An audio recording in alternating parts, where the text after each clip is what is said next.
कक्षा 12 वालों और 10 वाले बच्चों के लिए। तो विद्यालय परिवार की ओर से, गुरु जी की ओर से और तमाम ढेर सारे इष्ट देवताओं की ओर से आप लोगों को ढेर सारे शुभाशीर्वाद भी, और ईश्वर से यही कामना है कि आप लोग अच्छे अंक लाएं और अपने जीवन में सफल हो, क्योंकि आपकी ही सफलता एक अध्यापक की सफलता होगी। अध्यापक सदैव सोचता है भाई अध्यापक कैसा है, अध्यापक किस तरह से पढ़ाता है, अध्यापक कितना ज्ञानी है, इसका परिचय पत्र कहीं नहीं मिलता समाज में। हमसे कोई हमारी ट्रेनिंग नहीं लेता, हमारा कोई इंटरव्यू नहीं लेता, लेकिन हमारी सफलता का परिचय पत्र आप लोग, जितने अच्छे आप लोग होंगे समझो उतने अच्छा अध्यापक हो।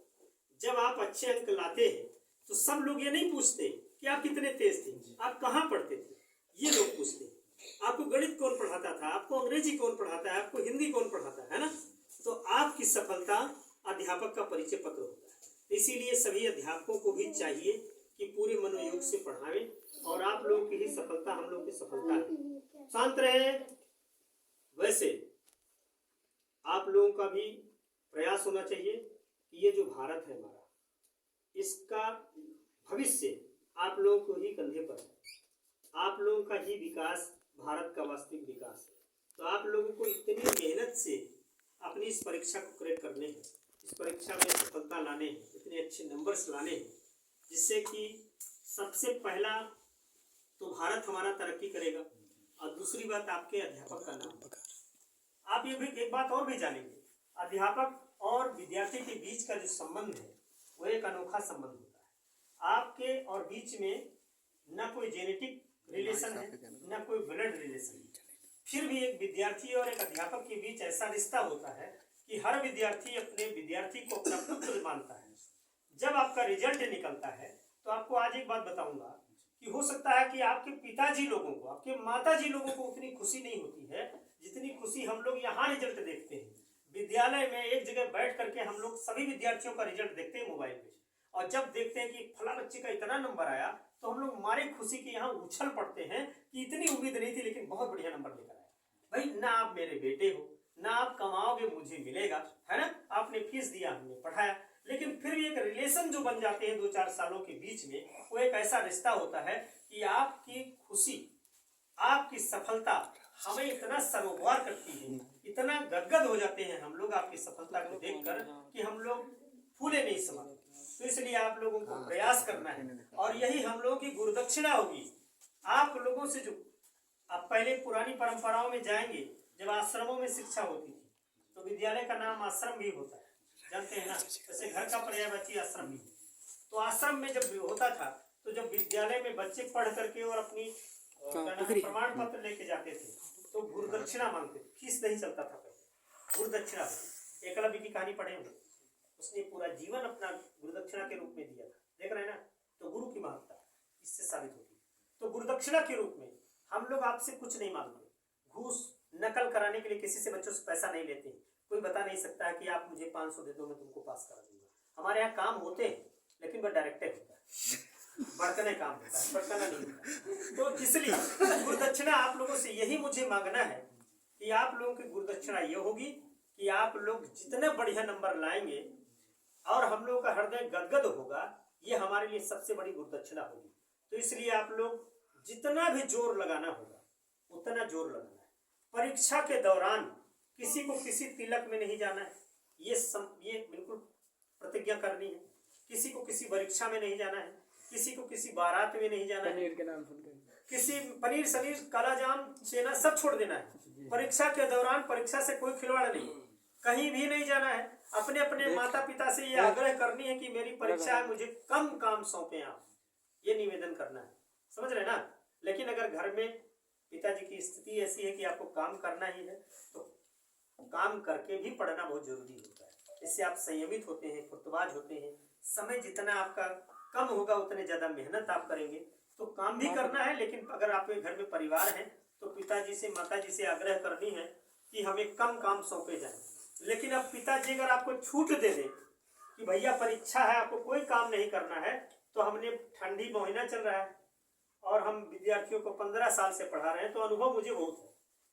तो हमने विद्यार्थियों को कठिन मेहनत करते हुए बड़ी बड़ी आंखों से देखा है, बड़ी नहीं बड़ी बड़ी आंखों से देखा है। कैसे मेहनत करते हैं, किताब लेते हैं बीच में मोबाइल छुपा लेते हैं और यूट्यूब से पिक्चर चलता है, पिताजी सामने लेटे हैं, वो देख रहे हैं कि भैया पढ़ रहे हैं, लेकिन बीच में मोबाइल रखी तो भैया जी पढ़ रहे हैं, आवाज स्लो है, या रजाई में याद भी बहुत करते हैं जाड़े के महीने में ना, नीचे मुंह छुपा कर।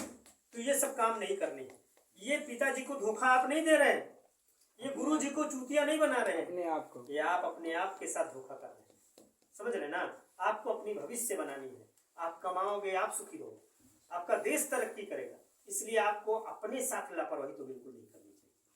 समझ रहे ना, दूसरा कोई लापरवाही करे अलग बात, लेकिन परीक्षा के दौरान घूमना टहलना बिल्कुल भी नहीं है। सारे दिन आपको पढ़ना है, पढ़ने के बीच में मनोरंजन, पढ़ाई का ही मनोरंजन होना चाहिए। अगर आपको मोबाइल देखने का बीच में मान लो बहुत देर से पढ़ रहे हैं, आपको टाइम है, तो कक्षा 10 का कोई वीडियो मंगा लीजिए, यूट्यूब पर देख लीजिए, उससे उत्साहित भी होंगे कि देखो मेरा क्या छूट गया है ना। आप पढ़ने वाली चीज, कविता पढ़ डालिए 4 लाइन की, श्लोक एक याद कर लीजिए, कुछ भी कर लीजिए, स्मरण कर लीजिए, न पढ़िए तो जो पहले याद पढ़ चुके हैं उसको याद करिए कि मुझे याद बचा भी है, कुछ की नहीं बचा। चिंतन करेंगे, विद्या मजबूत तभी होती है। याद पढ़ने से नहीं होता, याद चिंतन से होता है। एक बात और ध्यान रखिएगा, समझ रहे ना।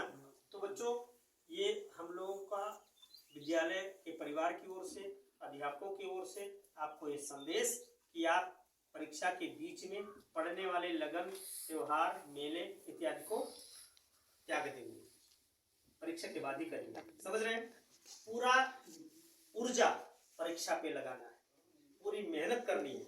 और आप जानते हैं, लड़ाइयां लड़ने के लिए सारे दांव अपनाने, सारे दांव का मतलब तो आप समझ ही रहे होंगे, वो समझाया मैंने। अगर आप किसी को बल से नहीं पटक पा रहे हैं तो चुटकी काट के पटक देंगे, नोच के पटक देंगे, बाल पकड़ के पटक देना है, युद्ध को जीतना है। समझ रहे ना। तो परीक्षा में कोई भी बल लग जाए, अगर बगल वाले का देख करके आपका 1 नंबर बन रहा है तो देख लेना, बहुत बुरी बात नहीं है। किसी से दोस्ती, किसी से पूछ करके अगर आपका काम बन रहा है तो पूछ लेना, कोई गलत बात नहीं है। आपका काम है परीक्षा में सफलता लाना। फिर वही बात बच्चों, ये विद्यालय हमारा बड़े ही निर्जन स्थान में है। हम जानते हैं कि हम अपने विद्यालय परिवार में वह सुविधाएं आपको नहीं दे पाते हैं जो सुविधाएं होनी चाहिए, है ना। तो उस सुविधा ना दे पाने में मेरा ही दोष नहीं है, उसमें समाज का भी दोष है, मेरी आर्थिक स्थिति का भी दोष है कि मैं इतना बड़ा आदमी नहीं हूँ कि आपके यहाँ प्रोजेक्टर से आप लोगों को पढ़वाऊँ, है ना। जैसे जैसे मेरी स्थितियाँ सुदृढ़ होती हैं, आने वाले विद्यार्थियों को सारी सुविधाएं मिलेंगी। लेकिन जो भी मेरे पास व्यवस्थाएं थी, मेरा प्रयास रहा है कि आप लोगों के साथ नाइंसाफी न किया जाए, समय को बर्बाद न किया जाए, या जो पढ़ाया जाए वो पूरे मनोयोग से पढ़ाया जाए। क्योंकि अन्य विद्यालयों में मैंने देखा भी है कि वो लोग ट्यूशन पढ़वाने के चक्कर में क्लास में कम पढ़ाते हैं, लेकिन मेरे विद्यालय में शायद भी कोई अध्यापक कर रहा हो, मुझे अभी तक संज्ञान नहीं आया, लेकिन मैं तो जब भी पढ़ाता हूँ तो मैं पूरे ऊर्जा के साथ पढ़ाता हूँ कि जो मेरे पास जितना भी ज्ञान है, मैं प्रयास करता हूँ कि जो 40 मिनट है उस 40 मिनट में कितना ही देते हूँ। समय घंटी बज जाए मुझे कोई फर्क नहीं पड़ता, मैं तो जान ही नहीं पाता हूँ कि घंटी बजी कि नहीं बजी। इसलिए बच्चों, ये विद्यालय बिल्कुल आपकी तरक्की के लिए, आपकी